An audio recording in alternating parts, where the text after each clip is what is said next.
오늘 우리가 읽은 본문 말씀은 이 포도원의 품꾼 비유 이야기로 잘 알려진 말씀입니다. 이 비유의 말씀은 오늘날 시장 경제 논리에 아주 익숙한 이 현대인들의 눈으로 본다면 논란의 여지가 아주 많을 수도 있는 말씀이라고 할 수 있는 내용입니다. 우리 교회는 여러분들도 잘 아시다시피 이 교회력에 의한 성서 일과를 매주 저희들이 따라서 말씀을 전하다 보니까 벌써 제가 이 말씀을 3번째나 지금 전하고 있습니다.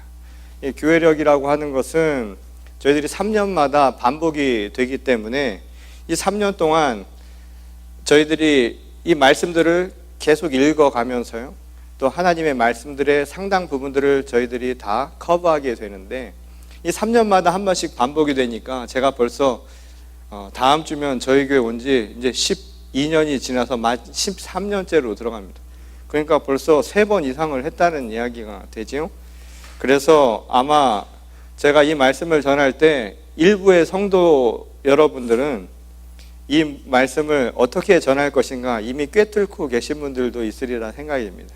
물론 날마다 새로운 날을 맞이하듯이 전혀 새롭게 느껴지시는 분들도 있겠지만, 오늘 이 본문 말씀을 통해서 우리에게 주시는 하나님의 메시지가 무엇인가를 우리 모두가 마음을 모아서 또한 주의 깊게 함께 살펴보려고 합니다.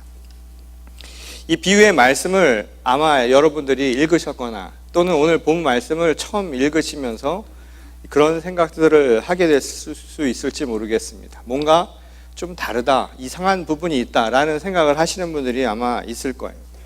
이 비유의 말씀이라고 할지라도 이야기에 나오는 일에 대한 것, 노동에 대한 것과 그에 대한 임금 지불 방식이 오늘날과는 너무나 다르기 때문입니다. 일반적으로 말하는 임금 체계와는 너무나 다르다라는 것을 아마도 여러분들이 눈치채셨을 겁니다. 이 한마디로 말해서 불공정한 임금 지불이다, 또는 거래 조건이다 라고 이야기할 수 있는 부분이 많다라는 것이죠. 이 노동시간에 상관없이 모두가 똑같은 품삯을 받는다, 이 부분은 사실 받아들이기가 쉽지 않은 내용이기 때문입니다. 물론 서로 다른 종류의 일을 많이 했거나 또는 노동 강도가 달랐거나 또는 질적으로 뭔가 다르다라고 했다면 차등 지급을 한다 해도 뭐라고 할 이유는 없을 겁니다. 그런데 포도원에서 하는 대부분의 일용직 노동이라고 하는 것이 단순 노동인 것을 우리가 감안해 볼 때, 그리고 오늘 본문 말씀의 비유의 내용이 그에 대해서 자세한 것을 이야기하지 않았던 것을 우리가 감안해 볼 때, 노동시간, 다시 말해서 얼마 동안 일을 했는가라고 하는 그 조건 이외에는 임금을 결정할 기준이 딱히 없다라는 것이요. 무엇을 가지고 임금을 결정할 수 있겠습니까? 따라서 같은 일을 더 오래 한 노동자들이 내가 더 많이 받을 수 있겠다, 품삯을 차등 지급 받으면서 더 많이 일했으니까 더 많이 받을 수 있다라고 생각한 것은 당연한 것이죠. 그래서 주인이 나중에 품삯을 다시 돌려줄 때 자신들과 똑같이 받는, 늦게 왔음에도 불구하고 또 하루 종일 일한 우리들과는 달리 5시가 다 돼서 끝날 무렵에 와서 일한 사람들이랑 똑같이 임금을 지불하게 되니까 그에 대해서 주인에게 항의하는 것은 오늘날로 보자면 아주 당연한 처사일 수 있다는 겁니다. 여러분들이라면 안 그러시겠어요? 여러분들이라면 촛불이라도 한번 켜지 않겠습니까? 이거 뭔가 잘못된 거 아니냐, 어떻게 임금을 이런 식으로 줄 수 있느냐라고 여러분들이 생각을 하지 않겠느냐, 이 말인 것이죠.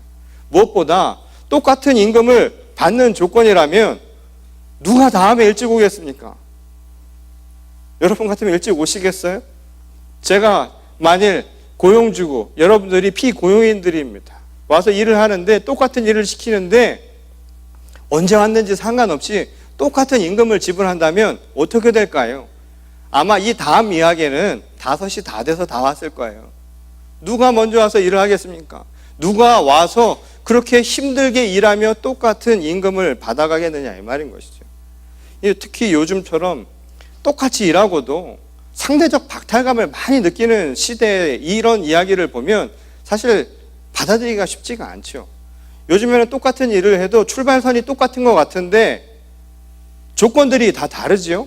학력, 또 흔히 말해서 학벌이라고 하는 것, 우리가 예전에 가방끈이라고 이야기하는 것 가지고 다르죠.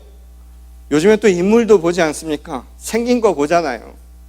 생긴 거 보면서 외모가 다르다라는 것. 또 집안 환경을 보죠. 배경이라는 것. 저는 아직도 정말 싫었던 것 중에 하나가 뭐냐면, 왜 초등학교 때, 저희 때는 국민학교였죠. 그때 왜 가정조사 같은 걸 하지 않습니까? 왜 그런 걸 왜 물어볼까요? 집에 그땐 세탁기 있는 집이 없으니까 묻지도 않았어요. 집에 TV 있느냐 이런 거 물어보고. 집에 TV 있냐고. 제가 고등학교 때 아직도 기억나는 일이 한 가지 있습니다. 침대 있느냐고 물어보더라고요. 얼마나 치사한지. 아무렇게나 자면 어떻습니까? 꼭 침대 위에 올라와서 자야 됩니까?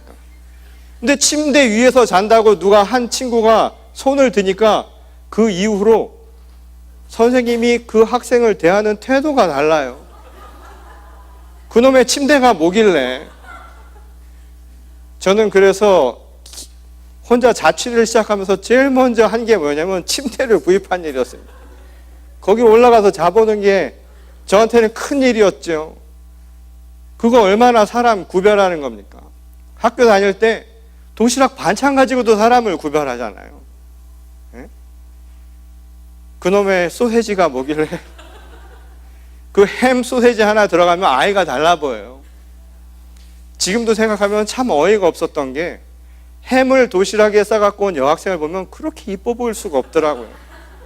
왜 그렇게 이뻐 보였을까? 저는 지금도 계란 후라이에 대한 가슴 아픈 기억들이 있어서 지금도 계란은 꼭 2개씩 먹습니다. 계란 좀 싸달라는데 잘 못 싸주시니까 그 계란 후라이에 한이 돼서 지금도 2개 이상은 꼭 먹어야 돼요. 이게 세상을 똑같이 살아가는데 환경이라고 하는 것, 조건이라고 하는 배경이라고 하는 것이 다르면 이상하게 같이 출발한 것 같은데도 그 결과가 판이하게 다르다라는 것을 느끼게 된다는 거예요. 직장 생활을 하면서도 그렇고, 사회 생활을 하면서도 그렇고, 심지어는 학교에서 공부를 하는 학생들에게 있어서도 그 배경 자체가 출발 자체의 선을, 기준선 자체를 다르게 만든다는 것이죠. 그러니 만일 내가 그런 조건을 가지고 있지 않다고 생각하거나 그런 경험을 한 사람들은 상대적 박탈감을 갖는다는 거예요. 그런 사람들이 오늘 이런 본문 말씀을 읽게 되면 어떻게 될까요? 우라가 또 치밀기 시작하는 거죠. 나는 계속 이랬는데 왜 이 모양 이 꼴로 살아가느냐라고 하는 가슴 아픈 사연들이 나오게 된다는 거예요. 그러니 신앙생활에 도움이 안 될 뿐만 아니라 정신 건강에도 안 좋게 되는 결과를 맞이하게 된다는 거죠. 적어도 이 비유의 말씀을 통해서 예수님이 하시고자 하는 메시지의 목적이 무엇인가를 분명히 이해하기 전까지는 그렇다는 말씀이라는 겁니다. 그래서인지는 모르겠지만 오늘 본문 말씀에서 예수께서는 제일 먼저 이 말씀을 시작하며 비유의 목적이 무엇인가를 분명하게 이야기하고 말씀을 시작하고 있죠. 그것은 바로 이 이야기는 하늘나라에 대한 비유이다라는 이야기입니다. 그 말을 풀어서 얘기하자면 하늘나라는 이런 방식으로 살아갑니다 라는 거예요. 하늘나라의 운영 방식은, 작동 방식은 이렇다는 것이죠. 다른 식으로 표현하자면 하늘나라라는 것, 곧 하나님의 나라는 하나님이 통치하시는 나라이니까 하나님의 통치 방식이, 하나님이 일하시는 방식이 바로 이렇다라는 거예요. 세상은 어떤지 모르겠습니다. 그러나 하나님 나라는, 하나님이 일하시는 방식은 이와 같다는 거예요. 오늘 포도원 품꾼 이 비유의 이야기가 하나님이 일하시는 방식이라는 것을 우리에게 먼저 말씀하고 설명을 시작하고 계시다는 것이죠. 실제로 사람들이 살아가는 이 땅에도 나름대로 세상의 논리라는 게 있잖아요. 우리도 어떻게 살아가는지 나름대로 삶의 방식이라는 게 우리가 살아가는 사회에도 있다는 겁니다.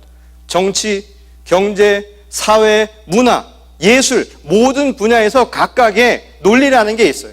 거기에 맞는 방식이 있어서 그에 맞게 살아가는 것이 우리 인간들의 삶이라는 겁니다. 그리고 그것을 위해서 우리들은 배우죠.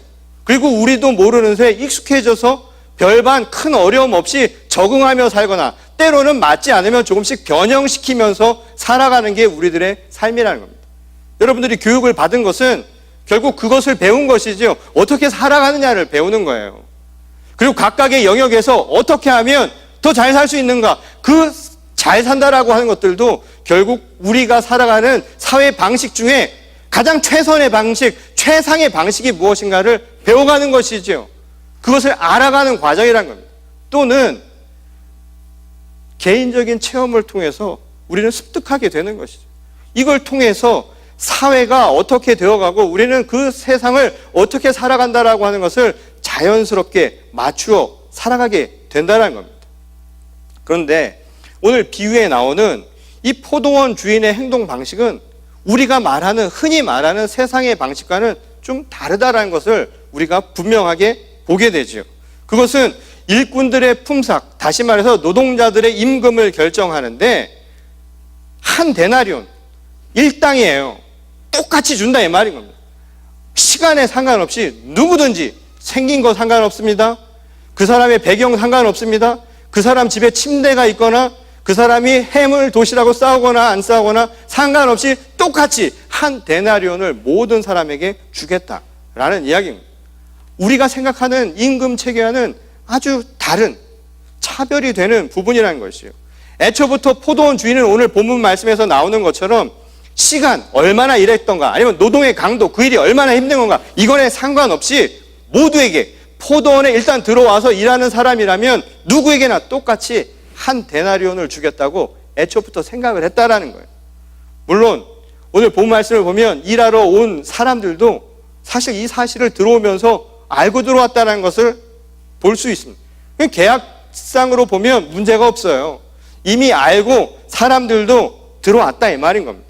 다만 나중에 알고 보니까 받을 때 되니까 기분이 나쁜 것뿐이죠. 이거 내가 또 모르고 계약을 했네. 그때는 당장 들어오느라고 몰랐는데 나중에 보니까 이게 아니구나. 요즘에 한국의 그 연예 기획사들을 보니까 이 신인들을 뽑아놓고서는 계약을 억지로 해놓고 나중에 이 사람들이 세상을 좀 알게 되니까 그때 계약이 잘못된 것 같다고 하는 것과 비슷한 것이죠. 할 때는 합의를 했는데 막상 돈을 받을 때쯤 되고 세상을 좀 알아가니까 이거 뭐 좀 아닌 것 같다 이 말인 거예요. 그 전에는 몰랐는데 이 세상을 좀 알아보니까 내가 살아가다 보니까 경험하다 보니까 또 옆 사람을 바라보니까 내가 미처 생각하지 못했던 불공정한 고래가 아닌가. 임금을 이런 식으로 주면 안 되는 거 아닌가라는 생각들을 그때 하게 되었다는 거죠. 시장의 경제 논리로 보자면 포도원 주인이 노동시간과 상관없이 모두에게 똑같이 한 데나리온을 임금으로 책정해 놓은 것은 분명히 그들에게는 이해하기 어려운 처사가 맞습니다. 그럼에도 불구하고 예수께서 이 비유를 드신 까닭은 무엇이었을까요? 그것은 바로 이 이야기가 오늘날 우리가 살아가는 세상의 이야기를 하기 위해서가 아니라 하나님 나라가 어떻게 움직이고 하나님은 어떻게 일하는가를 우리에게 더 분명하게 이야기해 주시기 위함이라는 것을 알 수 있다는 겁니다. 그것은 바로 세상과 아주 차별되는 부분에서 나타난다는 것이죠. 실제로 우리가 살아가는 세상은 눈에 보이는 것, 특히 물질적인 가치를 아주 중요하게 여기는 경향이 있죠. 그래서 주고받는 것에 굉장히 예민한 것이 우리들의 삶입니다. 예컨대 일을 하면 그에 합당한 물질적인 가치를 받아야 돼요. 내가 그에 대한 임금을 받아야 됩니다. 돈으로 받든 아니면 재화로 받든 물건으로 받든 아니면 아파트로 받든 어떤 방식이든 내가 이해할 만한 물질적 가치라고 하는 것을 생각하고 모든 거래가 이루어진다는 거예요. 그러다 보니까 어떤 상황들이 발생을 하냐. 점점이요. 사람들은 그 물질적 가치를 모든 것의 중심으로 삼다 보니까 비교하게 되고요. 거기서 우위라고 하는 것을 따지게 된다 이 말인 겁니다. 이거 왜 그런 줄 아세요? 이거 희한한 일입니다. 돈이라고 하는 가치도 100원이라고 하는 가치, 만불이라고 하는 가치가 그 가치 자체는 그 돈만 가지고는 잘 몰라요. 크고 짧은 거는 길고 짧은 건 대봐야 한다고 비교하지 않으면 사람은 몰라요.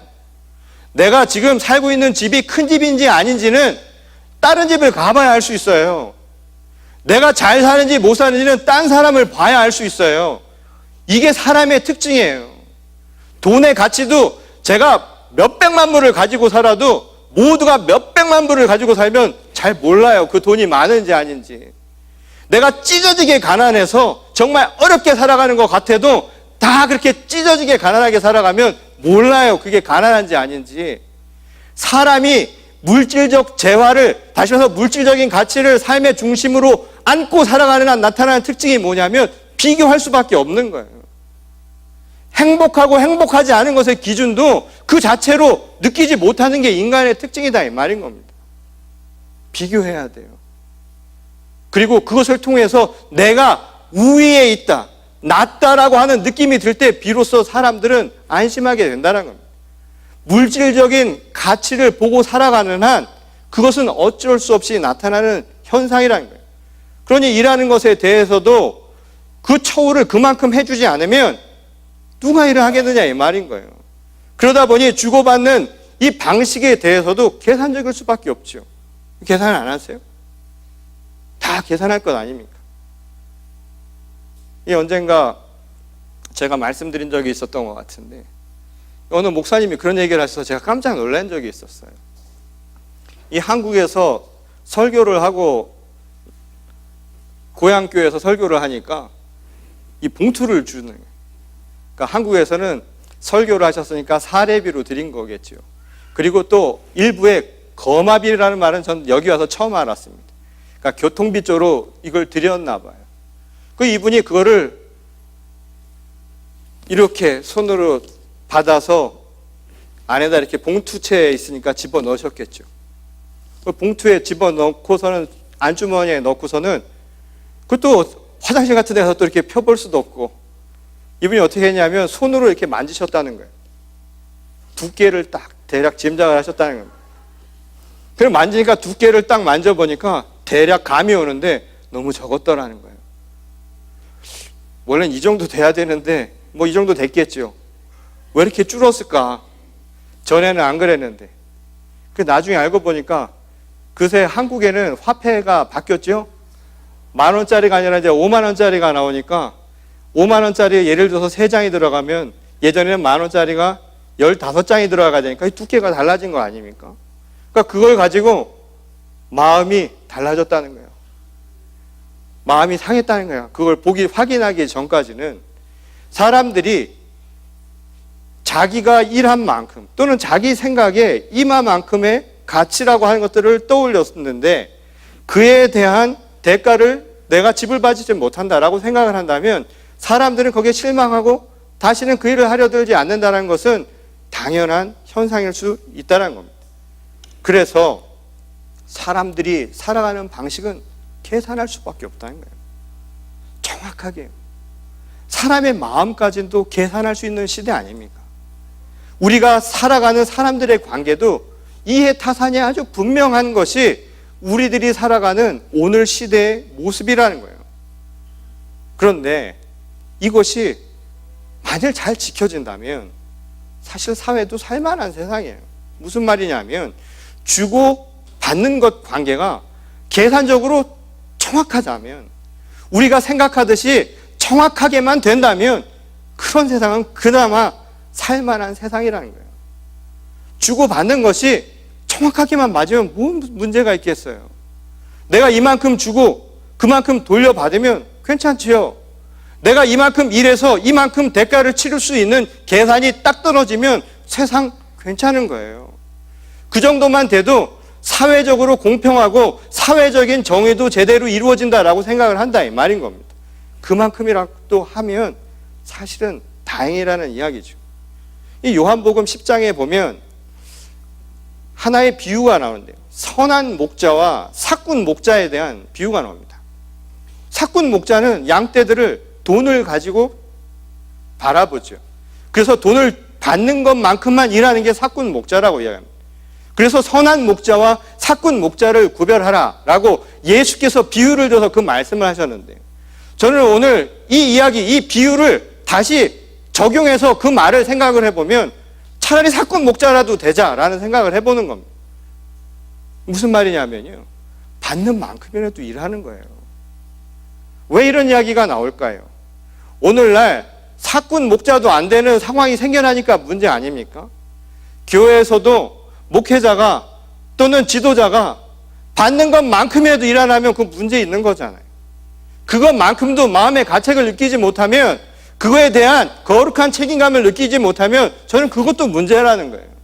하늘의 나라는 고사하고 오늘 이 땅의 이야기를 하더라도 그것도 못 지키니까 문제라는 것이죠. 오늘 우리 신앙인의 이야기를 해볼까요? 성도들도 하나님의 은혜를 한량없이 받았다고 이야기하지 않습니까? 하나님의 사랑을 나는 체험했고 하나님으로부터 사랑을 받고 있다고 여러분 그렇게 고백하잖아요. 받는 만큼이라도 하느냐 이 말인 겁니다. 사꾼 성도라도 되느냐 이 말인 거예요. 받는 정도만큼 내가 하나님 앞에 감사하고 살아가느냐라고요.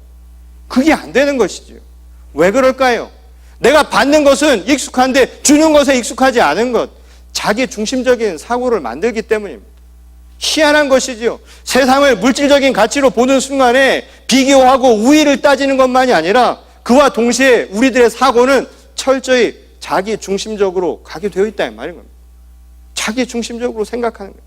그러니 나한테 잘못한 건 눈에 확 띄고요.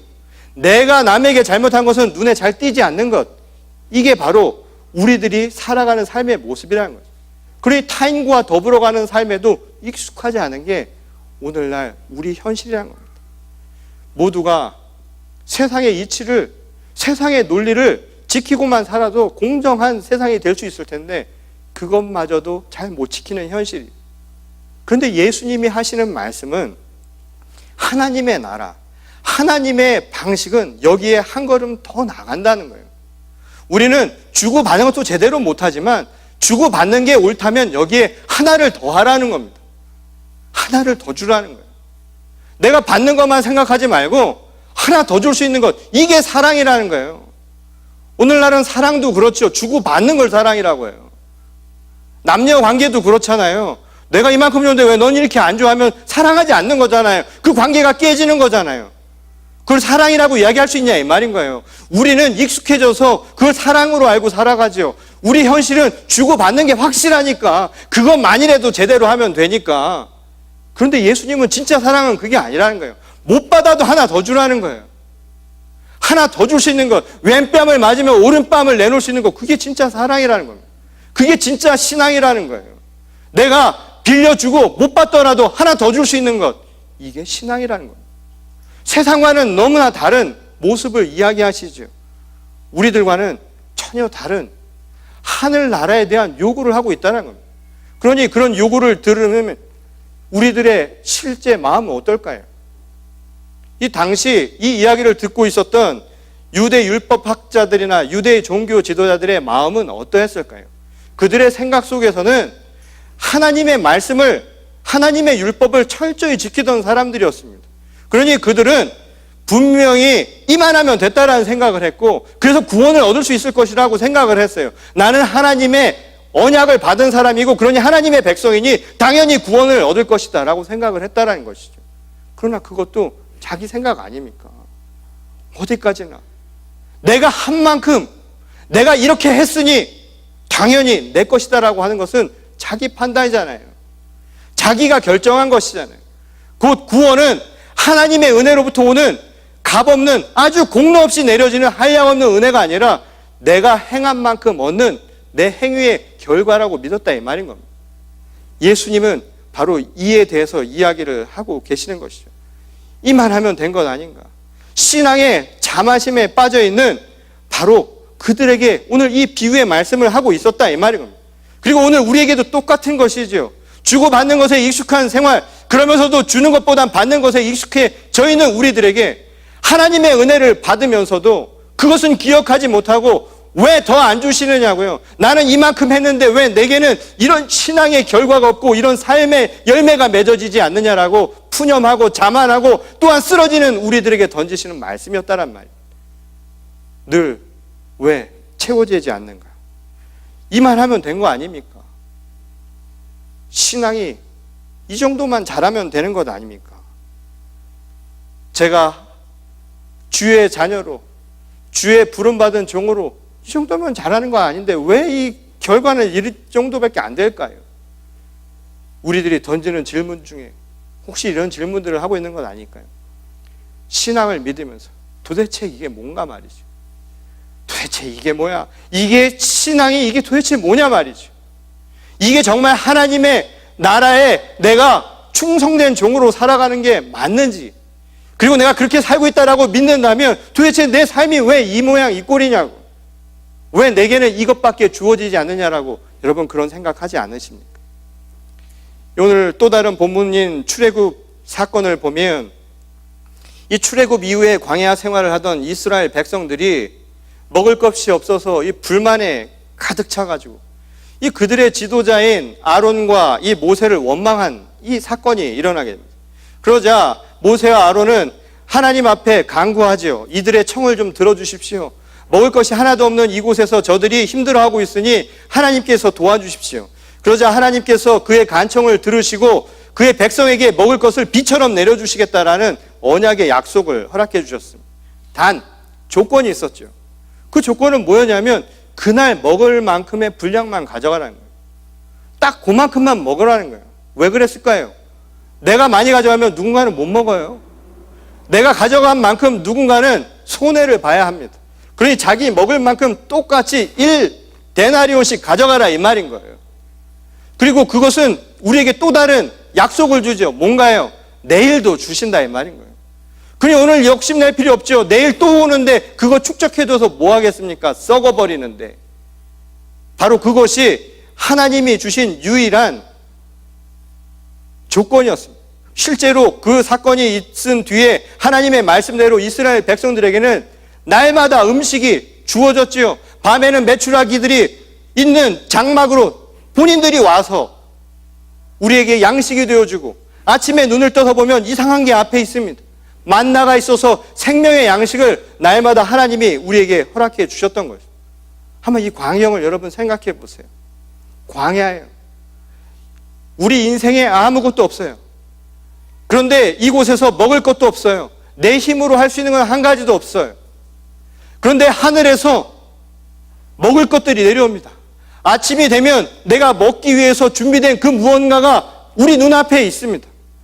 땅에서 나온 게 아니에요. 내가 손으로 일군 내 수고와 내 노동력이 들어가서 나온 것은 한 가지도 없어요. 다 하늘로부터 주어진 하나님의 선물입니다. 무슨 생각이 드세요? 이 이야기를 들으면서 여러분 무슨 생각이 드십니까? 정말 신앙이 있으신 분들이라면 양심을 가지고 그런 생각을 하지 않을까요? 하나님이 우리에게 이렇게 은혜를 주시는 거예요. 기껏 종살이에서 민족을 구해주었더니 먹을 것이 좀 없다고 그들이 한 얘기는 도대체 이게 뭐냐고. 이러려고 우리를 이 고통스러운 시간 속으로 내몰았느냐고 불평불만을 늘어놓던 그 사람들을 한번 생각해 보십시오. 그런데 하늘로부터 주어지는 생명의 양식을 그들이 보고 느낀다면 당연히 무슨 생각을 해야 했을까요? 뼈저리게 무언가를 느끼는 그런 마음을 가져야 했지 않았을까요? 근데 재미있는 것 중에 하나가 이스라엘 백성들에게 날마다 하나님이 주신 그 만나라고 하는 양식의 이름이에요. 이게 히브리어로는 아주 재미있는 의미가 있습니다. 히브리어로 만후라는 말은 이게 뭐야? 라는 뜻입니다. 후는 이것이란 뜻이고 만이 뭐야? 라는 겁니다. 근데 이 히브리어가 헬라어 성경으로 바뀌면서 만이라고 하는 단어를 만나로 바꿨었어요. 그래서 우리가 아는 만나라는 말이 거기서 나온 겁니다. 이게 뭐냐는 거예요. 아침에 눈을 떠서 나가서 보니까 이게 뭐야? 라는 거죠. 이게 뭘까요? 만나예요. 그 사람들이 아침마다 나가서 장막에 나가서 보면 날마다 만나를 본 겁니다. 이게 뭐야? 이게 뭐야? 근데 이게 뭐야가, 이 만나가 사람들마다 너무나 다른 거예요. 우리말에 좋은 말이 있죠. 이게 웬 떡이야? 만나를 떡처럼 생각하시는 분들은 이게 웬 떡이야? 라고 하면 감사하죠. 이게 웬 떡이에요? 내게 준 하나님의 선물 아닙니까? 하나님의 은혜.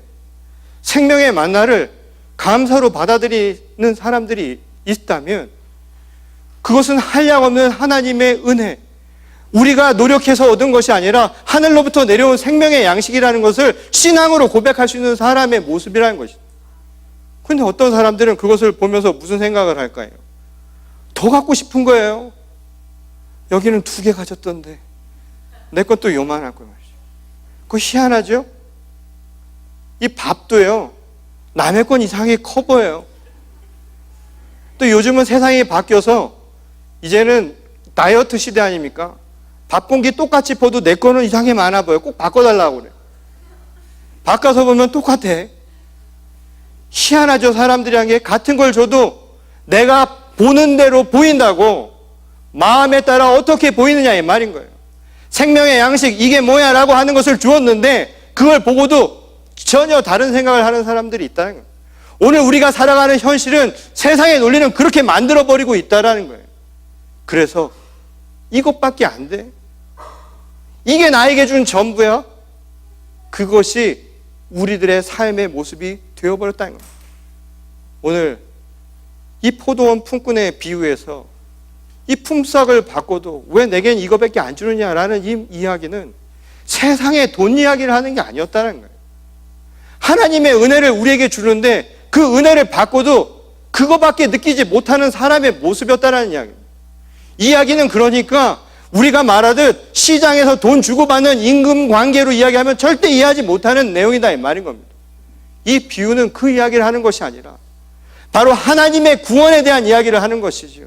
내 능력으로 내가 하는 것만치 하늘의 구원도 얻을 수 있을 것이라고 생각했던 그 사람들에게 오늘 이 시대의 세상의 논리를 가지고 살아가는 그들에게 주신 하나님의 말씀이라는 거예요.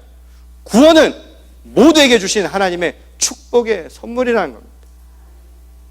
그 축복의 선물을 받는 우리들의 모습은 무엇일까요? 도대체 이게 뭐야? 감사합니다. 하나님 감사합니다라는 마음이 드시는 분, 그 구원은 바로 그분들의 것이라는 이야기죠.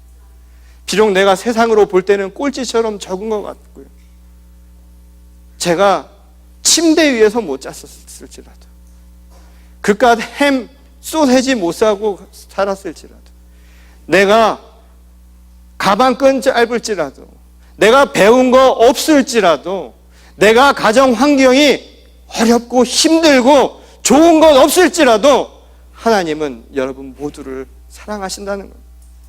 오늘 그런 우리들에게 은혜를 주신 겁니다. 그리고 우리들에게 세상의 눈이 아니라 오늘 하늘의 눈을 한번 가져보라고 우리를 초청하고 계십니다. 아마 세상이 달리 보이시리라 믿습니다.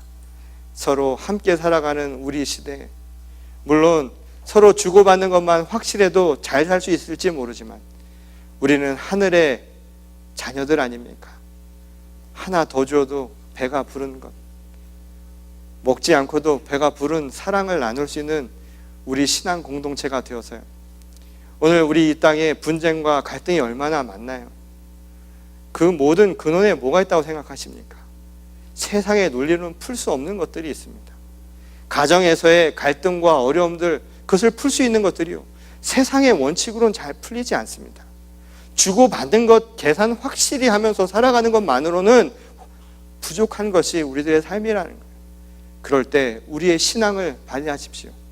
하나 덜 받아도 하나 더 주는, 그리고 내가 한 번 더 얻어맞더라도 내 몸을 내어줄 수 있는 우리 신앙인들이 되어서 이 시대의 진정한 빛과 소금과 같은 거룩한 교회와 성도들이 될 수 있기를 주님의 이름으로 간절히 축원합니다. 우리 다 같이 기도하시겠습니다. 하나님, 우리들은 많은 것을 하늘로부터 받고 살아가는데 저희들은 그 은혜를 감사로 받지 못하고 오늘 우리들의 현실의 조건으로만 따지어 부족하고, 또한 우리들 마음속에 채워지지 않는다고 푸념하고 절망하고 하나님을 원망하며 살았던 모습은 아니었을까요? 이 땅을 살아가면서 많은 사람들은 여전히 세상의 가치를 행복의 우선으로 삼고 우선적인 가치로 삼고 살아가는 게 현실입니다. 그런 현실 속에서도 우리들의 마음 속에서 하나님을 향한 진실된 마음들을 저희들이 잃지 않도록 도와주시기를 원합니다. 도대체 이게 뭔가? 날마다 주시는 생명의 만나를 취하면서도 정말 보지 못했던 것들은 무엇이었을까요? 내 마음의 욕심이, 내 마음의 분노가, 내 마음의 화가, 내 마음의 부족함이 생명의 만나를 하나님의 은혜와 감사로 보지 못했던 것은 아니었을까? 오늘 이 시간 우리의 마음을 다시금 변화시켜 주시기를 원합니다.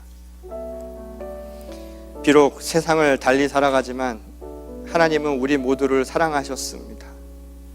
우리 모두에게 구원의 은총을 허락하셨습니다.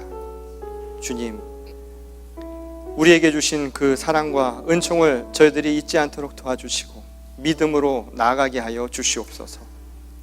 저희도 서로 섬기며 사랑할 수 있는 주의 거룩한 자녀와 교회가 되게 하여 주시옵소서.